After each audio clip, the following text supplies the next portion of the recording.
The National Hurricane Center has declared the week of May 23rd National Hurricane Preparedness Week.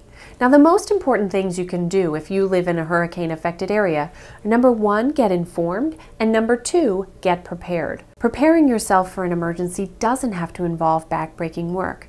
In fact, there are 5 simple things that you can do this week that each take 20 minutes or less that will have you organized where it counts for hurricane season.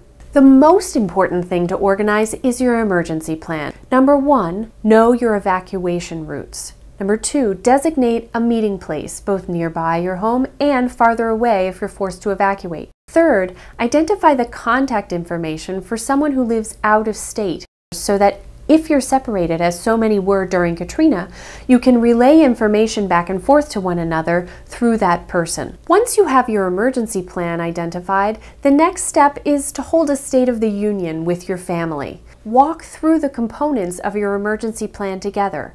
You need to make sure that everyone understands where to go, who to call in the event of an emergency.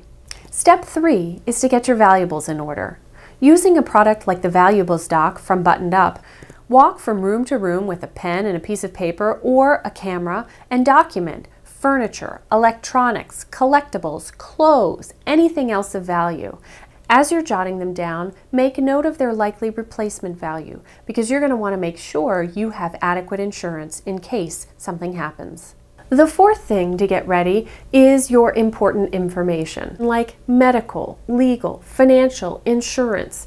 Unfortunately, you can't take a filing cabinet with you, which is where we all store that kind of information. But you can take a portable binder like the LifeDoc binder from Buttoned Up. The 5th thing to put together is a basic emergency kit. You'll need a first aid kit, food, water, and cash.